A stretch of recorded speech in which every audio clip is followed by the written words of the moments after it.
Let's clap for her. Say, why are you sitting there?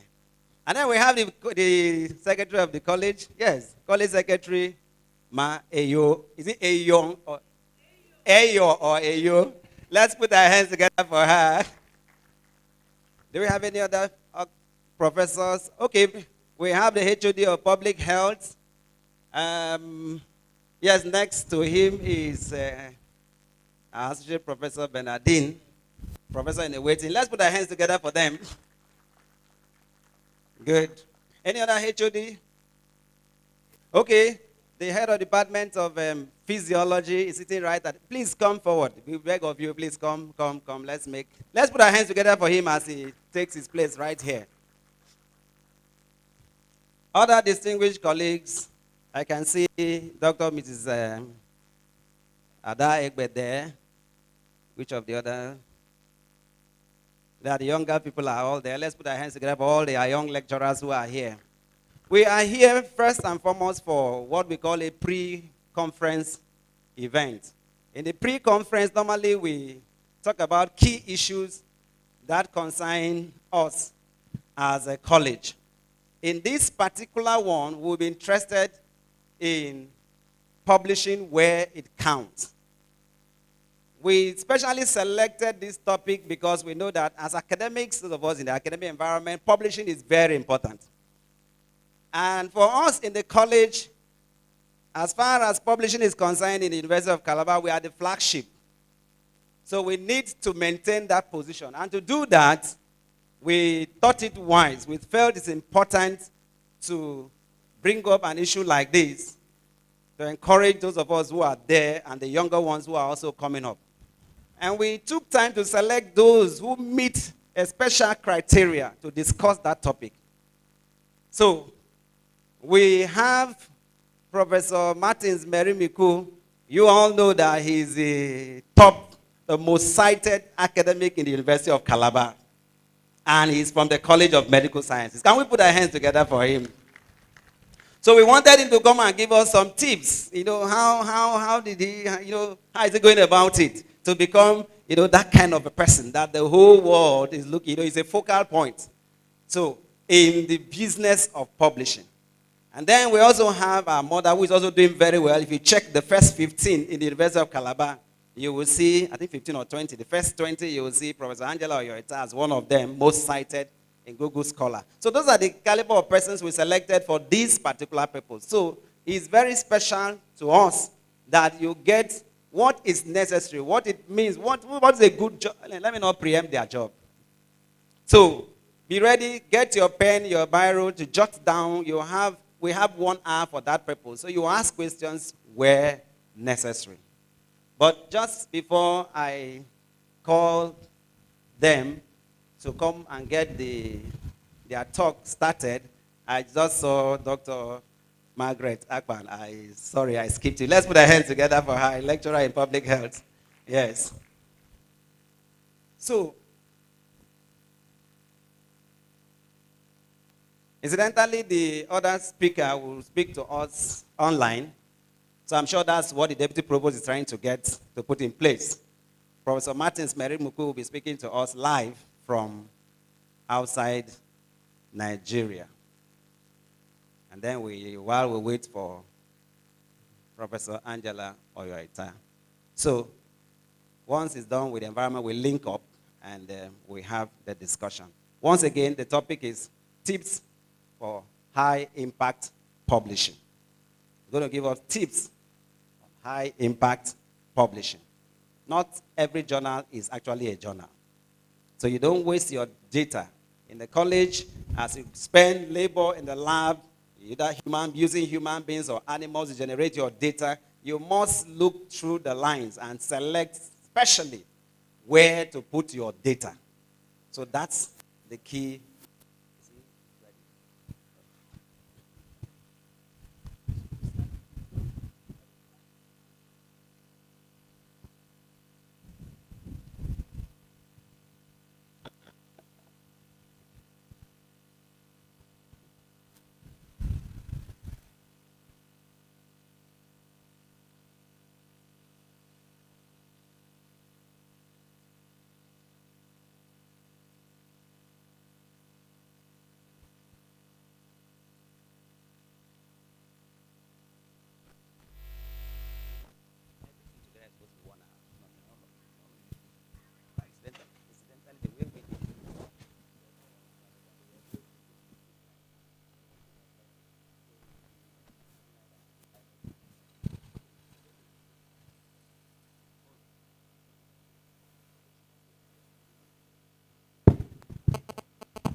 don't have the address.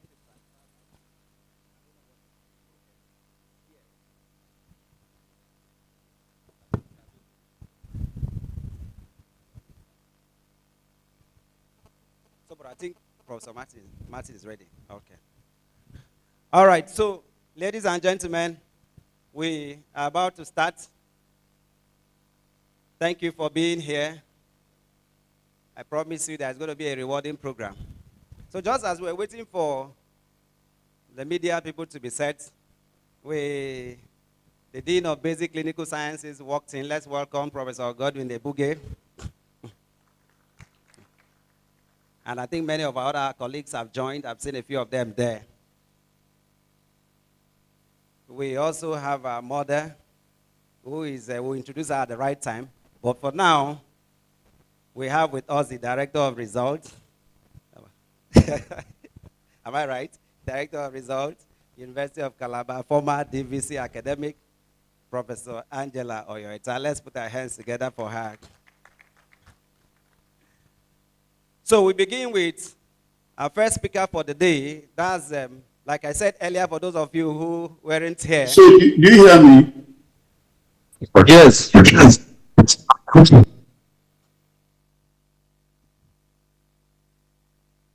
Okay, so can I start?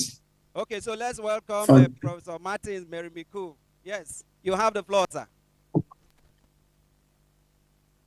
Thank you very much. I want to start with apologies. I'm really sorry that I have to do this from outside the campus. I'd like to acknowledge our provost, Professor Ngemgi, deans, heads of departments, and colleagues in the room.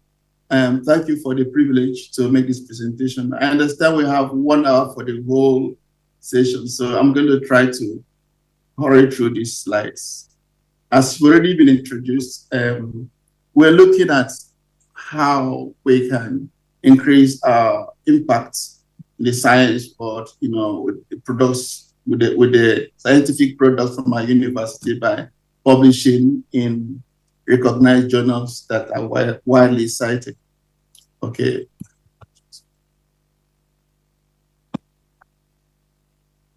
So I'm going to just do a few definitions and share some of my thoughts on how impact publishing, some barriers and enablers, and then going down to some of the ideas I have about how we can improve the quality of our research to the point that they will be easily accepted in high impact journals. These definitions may not be necessary, but let me quickly say that open access journals are those journals that people pay to publish, and then those, once they are published, everyone else reads for free. Most of the journals we have in the world today are tending towards open access. Then there are subscriptions-based journals, which are the traditional ones that you pay to read, but those who publish don't get to pay. So some people actually pay to publish and then don't pay to read. But whatever the case, it's important that we note that these are the two types of journals we're considering today, and also the hybrid where you have a subscription journal that has a few titles, that are open access because those who wrote those articles have paid for people to read them openly. And then there's a preprint platform, which is a growing, number of databases that hold, manuscripts that have not yet been peer-reviewed. And many funders of research now require that you place your publications in preprint forms in one of these recognized, those preprint platforms. So before long, this will become like the in thing, but it's important to know that it doesn't stop us from publishing in peer-reviewed journals. Then the predatory journals are journals that claim or appear to be genuine. But when you study how they do their peer review, they publish, you notice some deficiencies, or sometimes they are outrightly fraudulent and deceptive. So you should be aware of those. So quickly, high impact factors are factors that are used to judge the number of times a paper or a journal is cited by other index journals. Okay, the Thomson Reuters, is the organization that is leading this process. But Eugene Garfield set up the Institute of Science Information, which was taken over some point by Stan Thompson Reuters, which is actually now the world's leading organization making, an impact factors are set, in such a way that every year journals are assessed and their factors are assessed, and are based on the 2 preceding years, so that somehow if journals cease this, if they stop being impactful, then they will lose impact factor. So that's why the journals struggle to get papers that will be cited into their journals. That's why they make it more difficult for people to publish there, because if you're not very good, many journals know that you may not attract much readership. If you're not strategic in your positioning, therefore they may not publish you.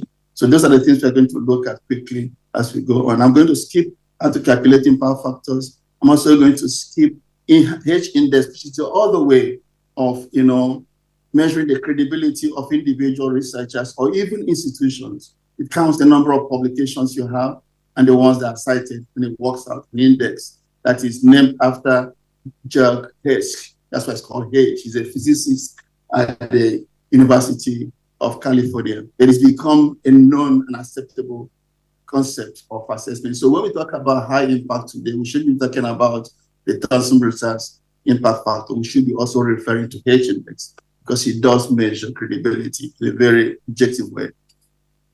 Now, some of the characteristics of high impact publications, which I think we should take note of.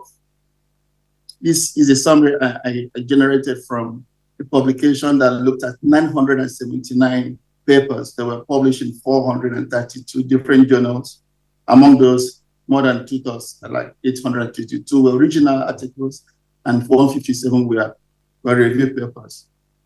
One point that was strong was that, these papers, because they were funded, a good number of them made it into, they were funded largely by Wellcome Trust, made it into high impact journals of 3 and above. But the point I want us to notice is that many of these came out of collaborative work, which means there were multiple authors, there were probably multiple faculties, multiple institutions, and sometimes several countries that contribute to some of these papers that made it to high impact. So we can begin to see immediately that when you have single authors, small groups, that's probably, there's nothing wrong with publishing in few numbers if that's all you can afford. We were saying that multiple authorship that is intent on bringing in, value from all the contributors is seen by journals that publish high quality journals as credit to respect selecting journals to publish. The other point to make is that if you use what they call the importance score, independent experts were asked to judge the importance of journals that were published already, and they found that there's a correlation, strong correlation between the important ones and those that got published in the high impact journals, which is to validate the fact that actually this kind of grading, this kind of assessment is not a fluke. It's really genuinely related to the importance of. I agree that it excludes some people who lack some of the resources to put their papers in such journals. Then, for instance, the other thing is to look at, there's a correlation between the size of the importance and the citation index of the journal in the report. So which means that very good high impact journals tend to really look out for very important articles.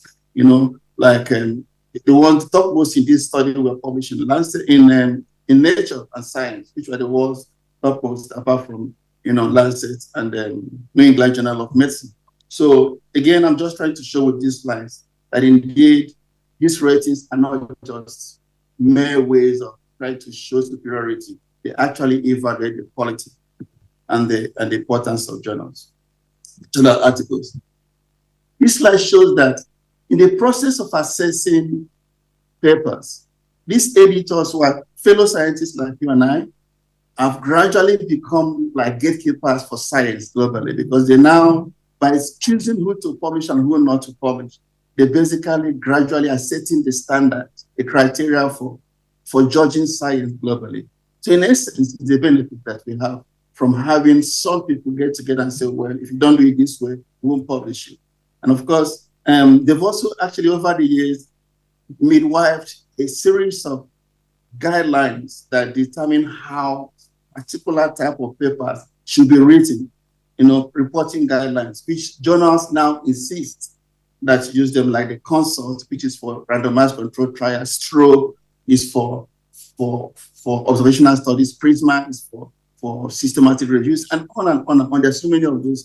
So now these editors, these journals that are institutes of quality, working with scientists across the world gradually and organizing publication, enterprise in such a way that we can have a way not to do it, a way to do it, and which is a lot of it for all of us.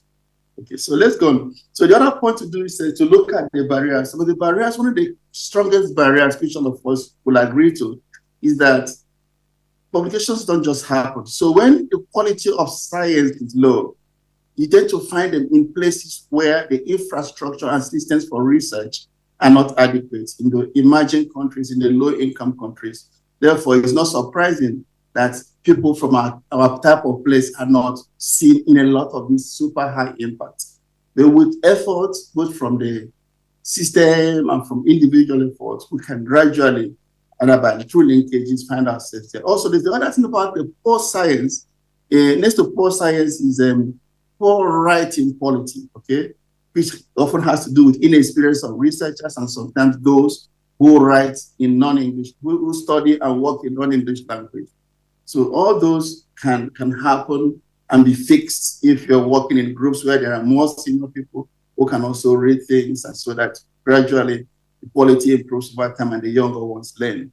Okay, then there's also a kind of bias, conscious or subconscious bias towards people who come from, the emerging and low-income countries by editors, because they say, well, can they do it?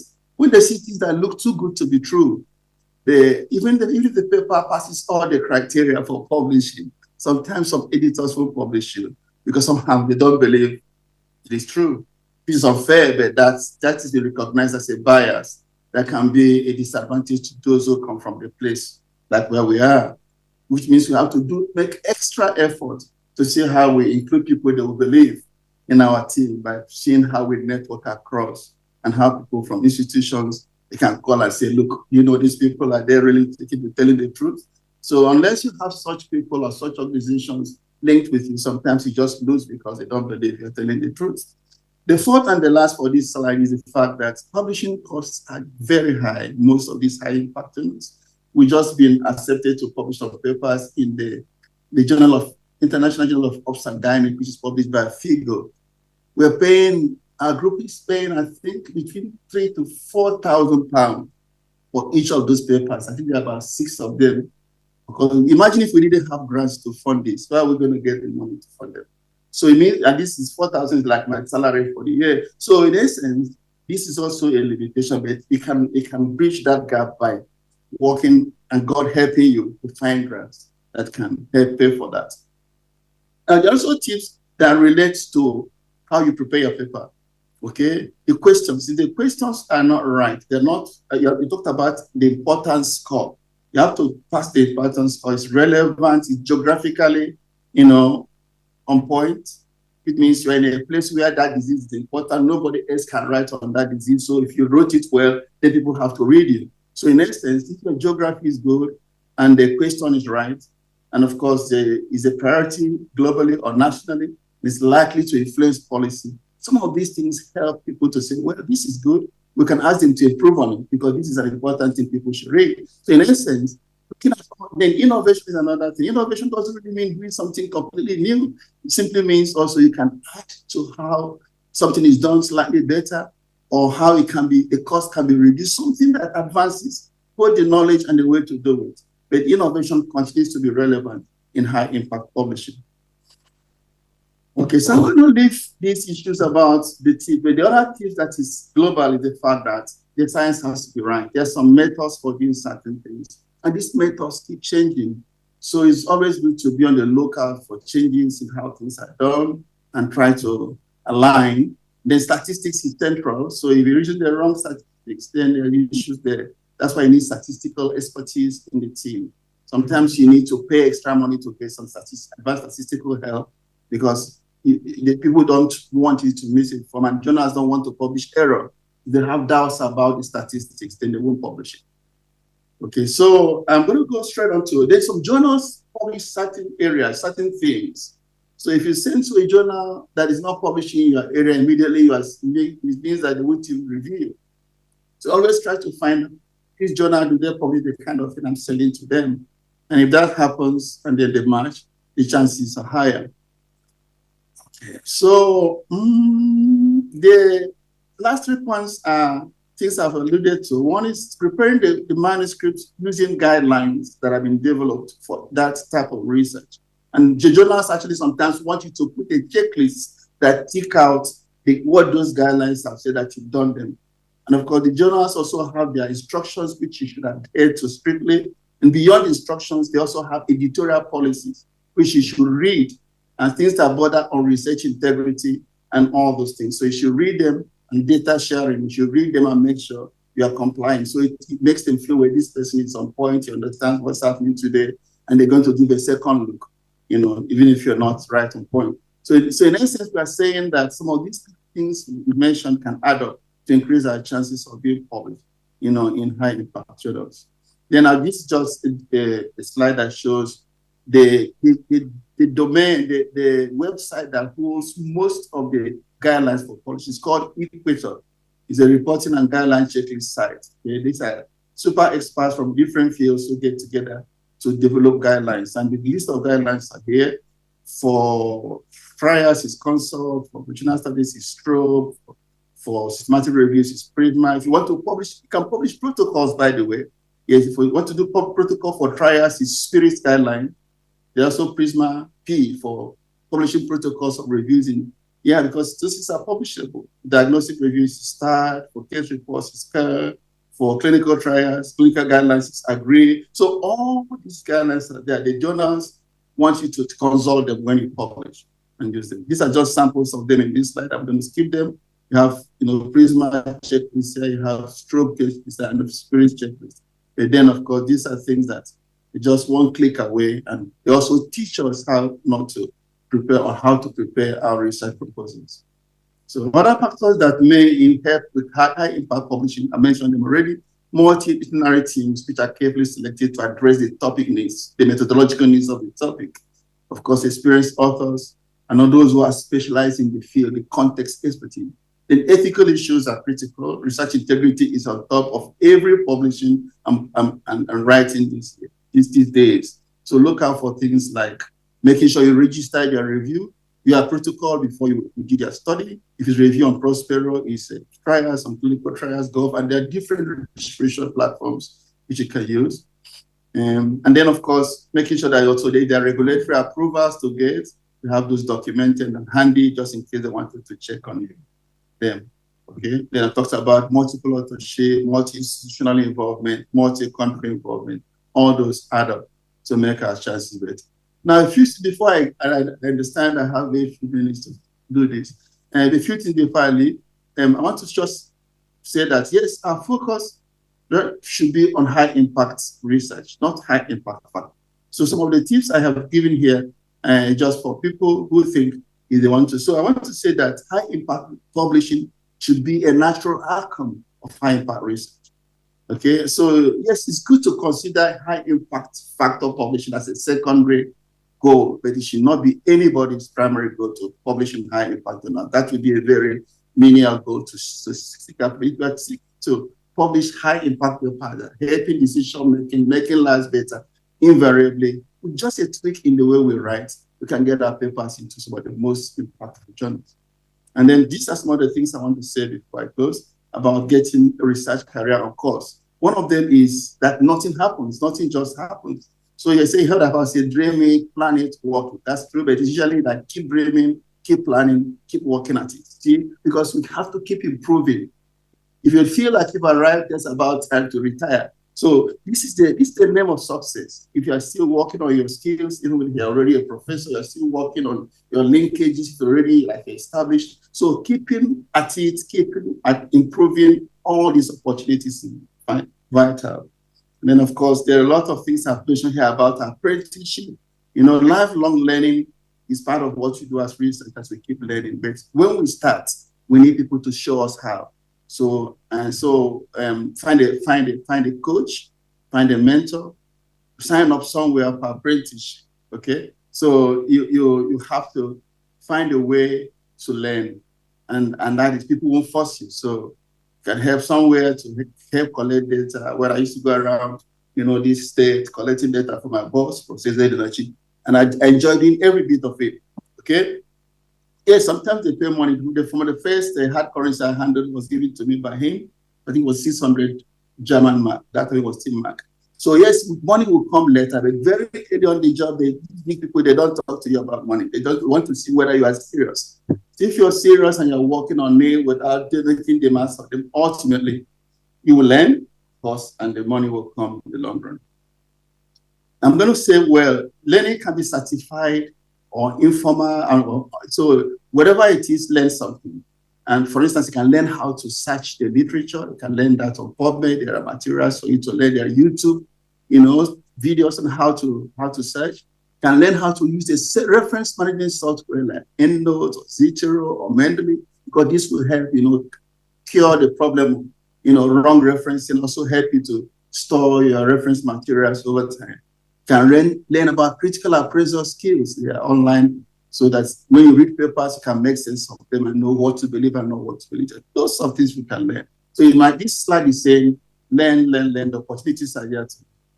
You have basic trainings, statistics, epidemiology, you can learn on software. All that will be as you desire.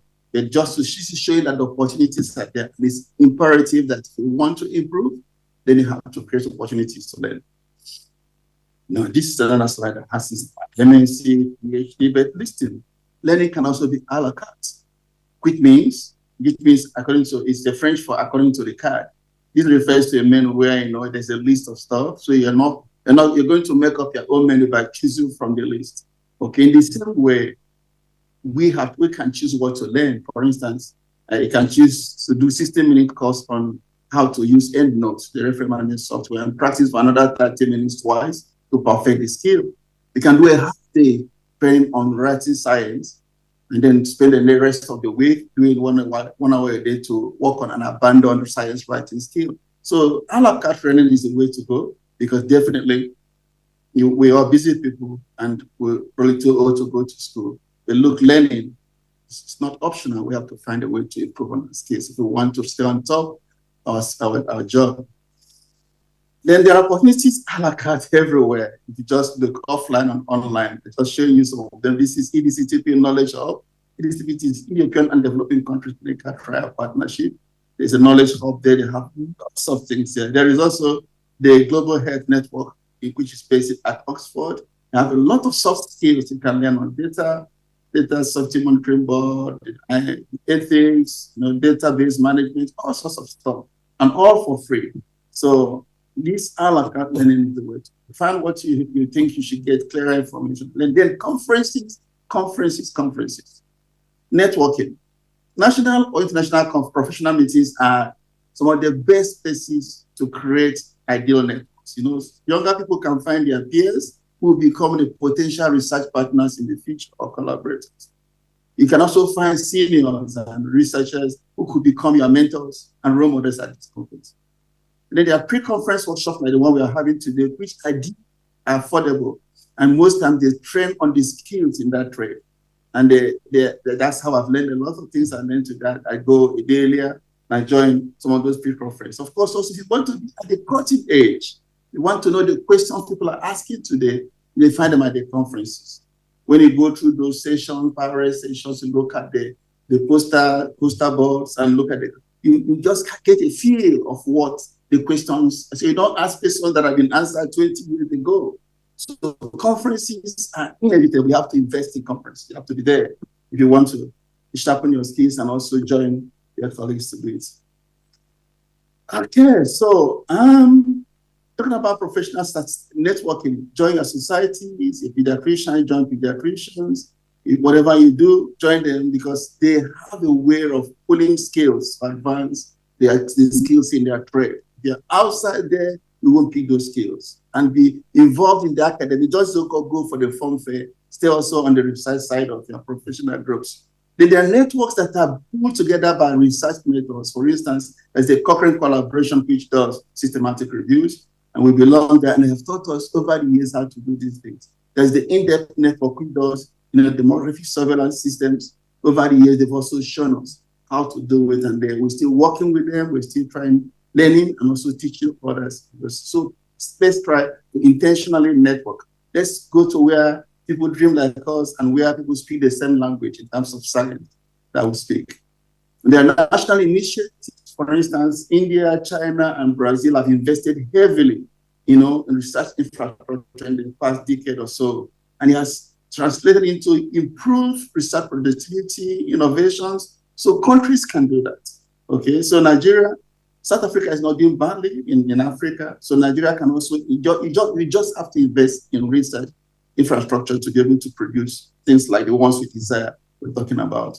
And then institutions like UNICAL have to do basic things like making sure we have more lab spaces, equipment, reagents. We have to seek accreditation for some of our labs so that people will believe what we say. We also have to encourage research groups and reward people who are multidisciplinary teams by giving them our intramural grants to go to such people who are in groups, cross-faculty groups, cross-cultural groups, so that we don't have solo people getting grants. And then, of course, our power supply is inevitable. We need low and ultra-low temperature storage for science. Science can't happen without those storages, for biological science and biomedical science. So we just need those things on campus. Internet, we need to do postdoctoral fellowship. We don't have to do inbreeding. We have to send our people out to other universities, other countries to learn. They may stay there while we are their children, they can stay there, no problem. Those who come back bring in new things. So we need to invest in postdoctoral fellowships and linkages, teach research, writing, intentionally, mentoring, which they encourage. Some places they have mentor-mentee arrangements in faculties and the right charter for the mentor and the mentee. So these are things that we can afford to do so we can grow, cross-cultural, cross-disciplinary research. And then Lagos has a very tall building that they have for international guests.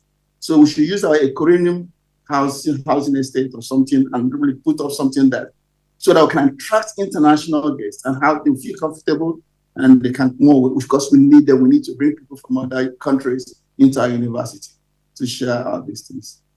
So, so we have to find research, and that's why I close today. And I'm not going to talk much about the research grant, but it's good to say that good science costs money. That's number one. Number two, government funding will not be able to do it alone, even in the so-called rich countries.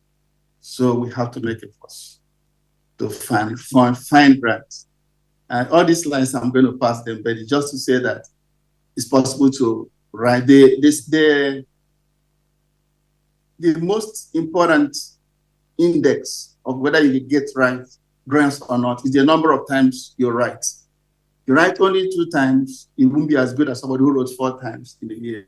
So we should encourage our department members should get together and write. The more we write, the more likely. And start with the small ones, then gradually go to the big one. I remember we applied for a grant, and then they gave us a $70 grant to help us write the proposal. And subsequently, they gave us $600,000, which of course helped us to set up the demographic surveillance system that's been running for the past 12 years on campus. It's in Akwabu Yona, it's grown up to be a set. So in essence, we can write the grants, can start small, and there are ways to do that if you can.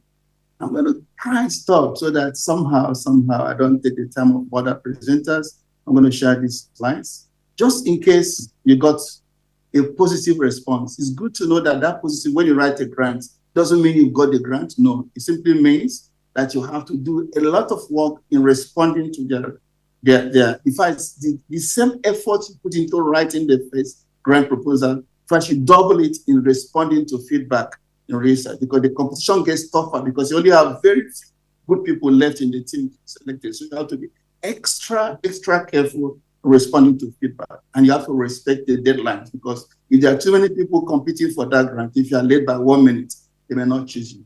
So feedbacks are fantastic when they are positive, but it calls for a lot of discipline and work in preparing for the resubmission. Double effort to resubmit. And then if you got a reject, don't do so.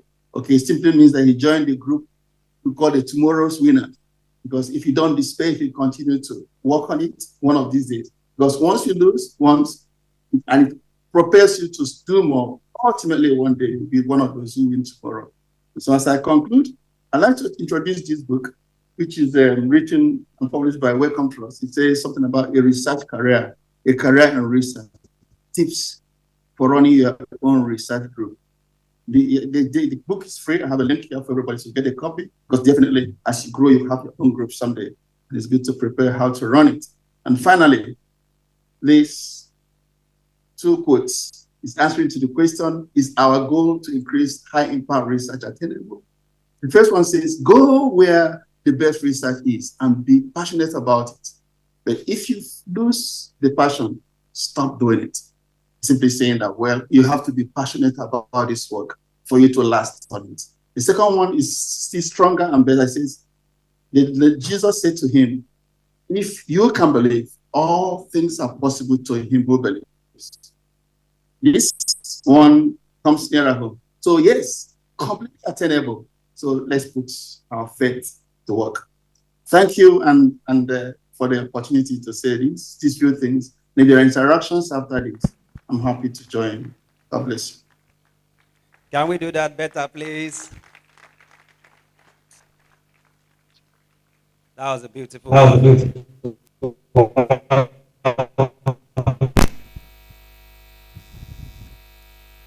That was a beautiful presentation. I'm sure you have learned one or two things. Put your questions down. The graduate students here, younger colleagues, even senior colleagues, you've learned something new. I have learned something new. Not just something, several things new. Yes. I was told to make do with a thank you if I don't get the authorship. Did you see that? That if you make contributions to a research work and you don't get the authorship and you were told thank you, make do with it. That's one of the things he said. So there are so many things. So if you have questions, just note. We will bring him back to, or do we just take questions before we get? Okay, we'll bring him down. Yeah, we'll bring him back to take questions in case there are questions or responses to give. So I'll quickly call on the next speaker to also talk to us. But before I do that, my attention was drawn to something. There were people who were actually supposed to moderate this session. So we had Professor Grace Eshed, who was supposed to be the chair, and then Dr. Bernardine Ekpenyong in that team, and Dr. Ekpe Okpata Aribo. They were appointed to moderate, to take care of this session. But somehow, since it skipped my memory. So let me quickly hand over to Dr. Bernardine, who is here. Ekpenyong, please continue from here, since Professor Eshed is not here.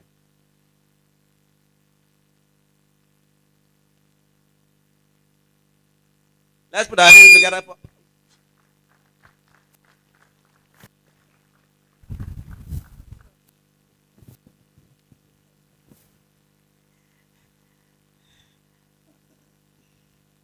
Good morning, the provost, distinguished professors here present, distinguished colleagues, students. Thank you very much for being here today.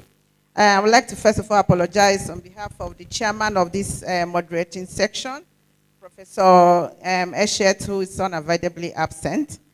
So I don't know if Dr. Ekpe Aribo is around. Okay.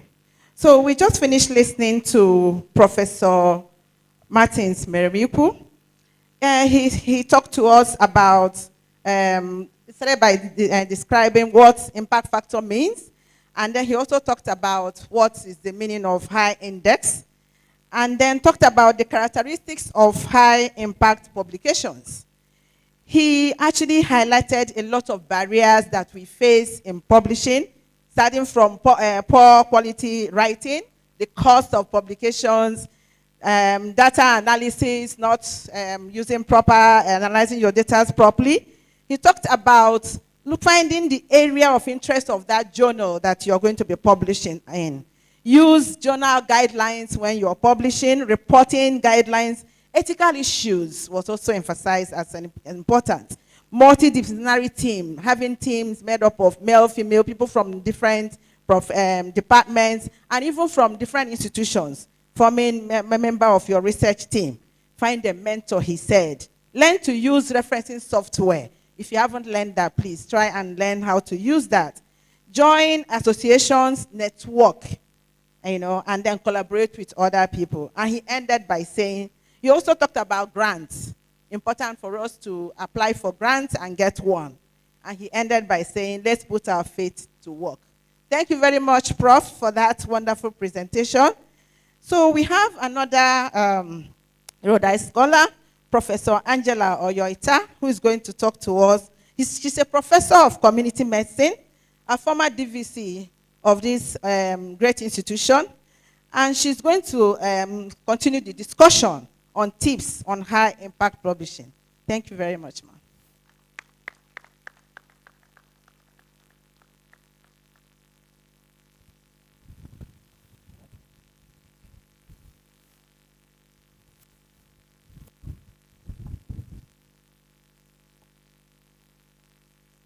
The provosts, the deans here present, professors, heads of department, and my dear colleagues, good morning. I want to continue where Professor Meremiku had stopped. Some of the things I will say will be like a repeat of what he has said, but just for emphasis. The slides, please. Next one. So I'm going to look at what constitutes a high-impact journal. How can we write for such a journal, and what is high-impact paper? Because high-impact journals publish high-impact papers.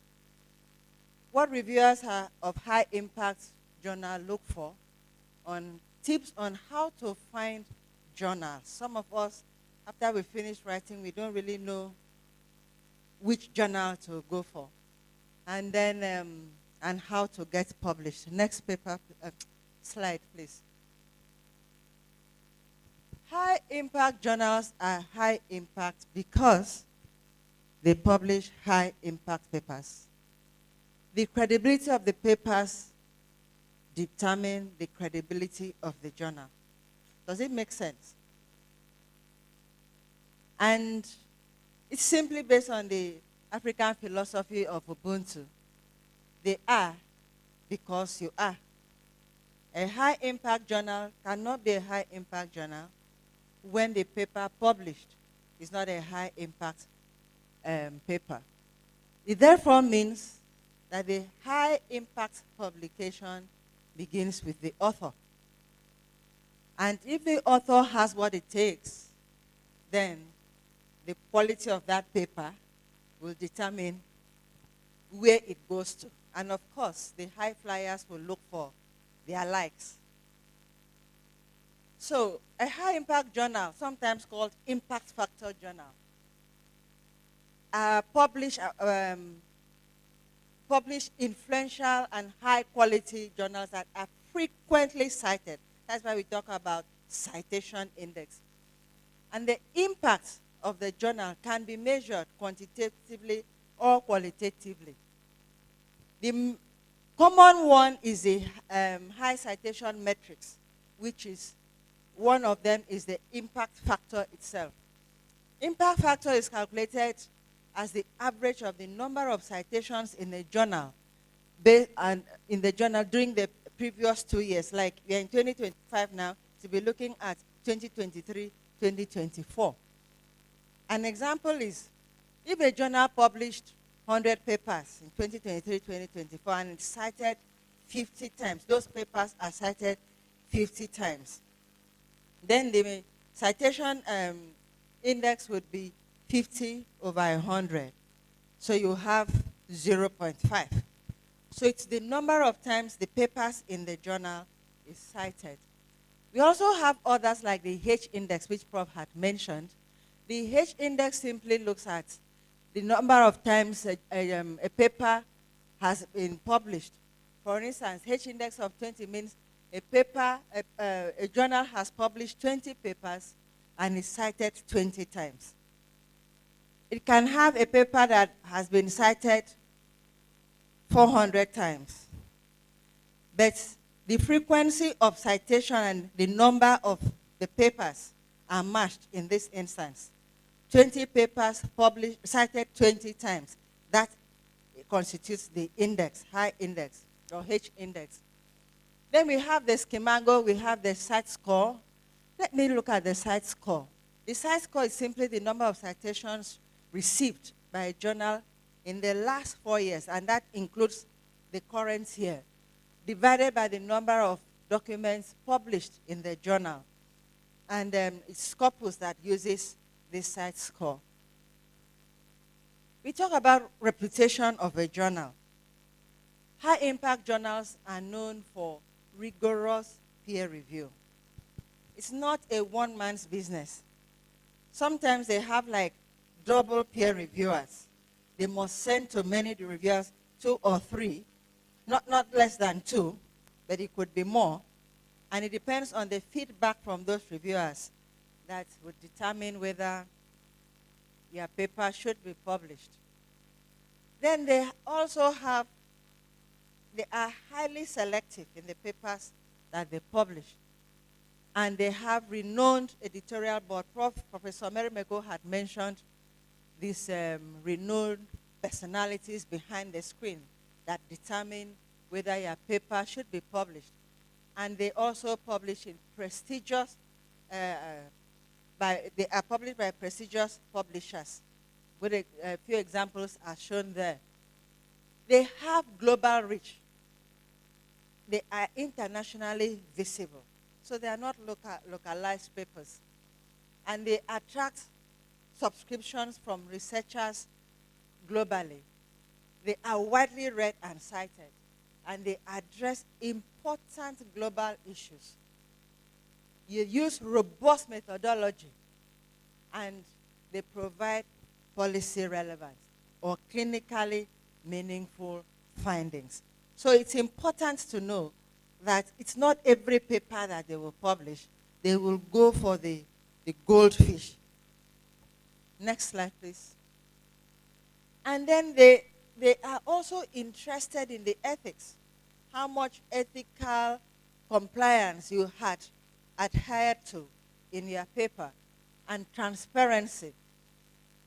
It is always good to know the structure or the framework of the question you're asking so that you adopt it. Otherwise, you might end up writing your paper and you find out that a lot is missing.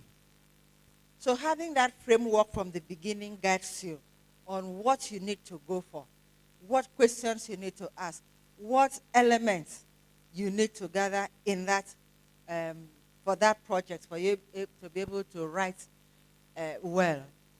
Then most often they support open access, because open access gives room for wider dissemination. They would want as many people as possible to have access to that novel publication that you have made. We have examples here listed. Again, I want to stress that high-impact journals seek papers that have potential of being highly cited to contribute to their reputation as a leading platform for groundbreaking science. So, they want people who will make them. They want people who will sustain them as the platform that they are in. And they also don't want to publish papers that have questionable methodology. If they do that, of course, many people are reading the paper. And so, if they publish a weak paper, somebody is going to point it out to them. So they want something that will make them proud. They want something that will promote, their prestige. So if you want to be published by them, you have to measure up to the standard expected of you. A few examples are given there. We all know about the Lancet. Some people, when they get published in the Lancet, they won't sleep. Oh, they won't sleep. They will tell you their paper in the Lancet is like getting published, maybe in the Bible, I think that's the closest, you know. So they have made a name for themselves. And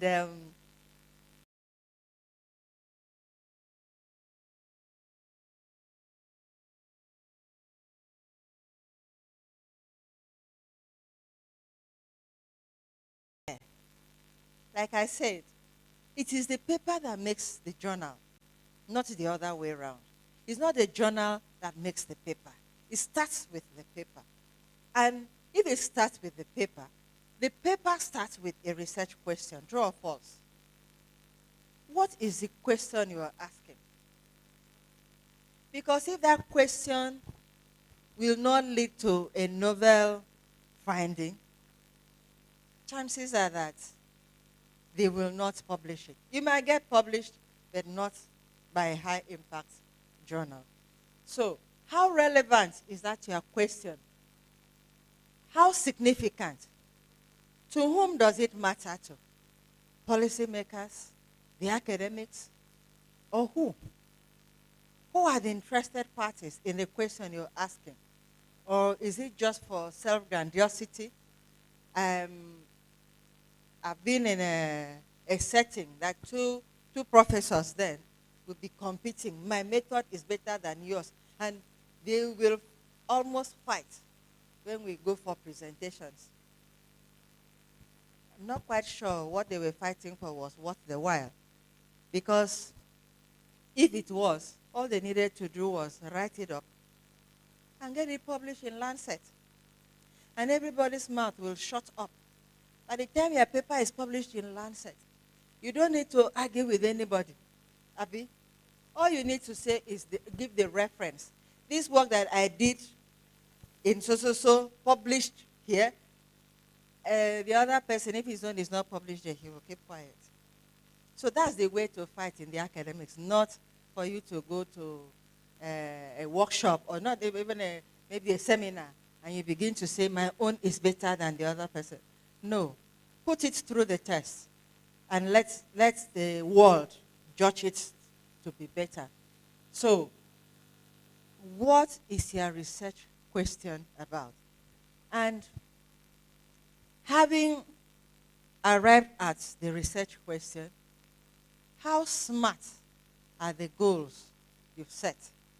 How specific, measurable, attainable, relevant, and time-bound are the goals you have set? And I like concluding my slide. I'm the one talking. Can I have the... All right. So what are the gaps you want to fill in? The gaps could be knowledge. It could be methodological gaps. One person has done it this way. There are ideas, Professor Merimeko mentioned, there are different ways now coming up on how some questions can be answered. So one person has used one method to answer it. Is there a new way that can be tested? So is there a new design, a new tool that you want to use? And why is that tool better? What are the advantages and disadvantages? That is where the literature review comes in. Literature review is not to summarize. Unfortunately, many of the papers I see, literature review are summaries of people's findings. It's not supposed to be so. It's supposed to be an integrated report of comparison, comparing and contrasting of these findings and why they are so, making meaning of what people have found and thinking beyond that and thinking about why they could have had it that way, supporting it with some other findings, you know. And so by the time you finish that, it's obvious where the gap is in knowledge. And so when you now set out your objectives, it's clear where you are going. And Prof mentioned this, who constitutes your research team? That sometimes you finish writing and they look at the names. They're not comfortable with the name. But if you put in a big name, they will listen. It happened to me. I wrote a paper, a systematic review on ibuprofen in managing fever in children. And the UK was ready. They were about to bring out a policy on ibuprofen use, and they were waiting for that paper. I had finished and submitted it for peer review. People started calling me on the paper. Then along the line, everything fizzled out. Issues came up, the paper, they didn't condemn it because they had peer reviewed and accepted it, but there were some in-house ranklings. Long story cut short, that paper was not published. Why? They couldn't understand why it has to be Oyoita. That name, who is Oyoita? That's the politics in research. Because when they want to write their policy, there must be a reference to that paper. And they had started reaching out to me before I finished. And as soon as I finished, they said I should come and present it. That was the much I heard of it. It was much later I understood that the problem was with who is this person. And if you know Cochrane systematic review, it's not something you write on your own. They have a structure, so you follow the structure, and people are reviewing over time to see that you keep to it, and so your findings can be criticized by anybody. But at the end of the day, it was a question of who is this person. So it matters to some extent who constitutes your research team. That is why collaboration is important. Reaching out to others in your field so that you can climb on their back and make your own name so that over time, your name would have resurfaced enough to be reckoned with. And to think of it, I was just beginning. That was God knows how many years ago that was. And I wasn't known in the publication world as such, So they just couldn't imagine that the UK policy will have a stranger. I mean, just imagine it. So that was it. So it does matter sometimes who your researchers, co-researchers are. Then we talk about methodology. This is the cradle of a paper. Good method, robust method, make your paper. If anything falls short of this, it's a trash. So it's important that you learn this. You have different study designs. You have observational, you have experimental, you have systematic reviews. We need to know the framework for each of this. Because when you have that framework in reporting early enough, even while you are developing your study, you will try to ensure that you keep to the elements of the framework. But when you have finished and you pick up the framework after, you will realize that there are many gaps. And going back will be difficult.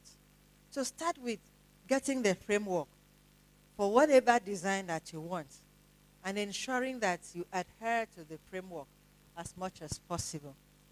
Then, what tools do you use? How robust? Are you adapting, or you're developing a completely new tool? Have you tested the tool and all that for reliability and sensitivity and all that? So, please, can you go back? All right, okay, that's fine. Go back. So getting appropriate tool is important. God bless. Thank you. And then have in mind that every study has errors. There is no perfect study. Absolutely none. But your aim is to reduce the error. So don't think that they accept papers without errors, without bias. No. There is no perfect paper. But there are papers with reduced bias. And that bias starts from the very beginning of your work to the end. Errors can be introduced at every stage. So be conscious of that. And the way you can communicate this is the way you write. In your writing, it should be obvious how those barriers, how those errors have been reduced. If you don't write well, even if you had reduced the bias, but you have not told the people, it's in your mind, it's not on the paper. So it is what you present to the readers that they read and use in judging your paper. And ethical issues are very important. Address them. Professor Merimiko had mentioned them earlier on. So be sure that all those areas are taken care of. Accuracy and transparent reporting. I'm going back to the framework. Case report has the CARE framework. Simply case reporting, standing for case reporting. Qualitative research has the standards for reporting qualitative research framework. Observational studies has the strengthening the reporting of observational studies in epidemiology, STROOP. Trials has the consolidated standard of reporting trials. Systematic review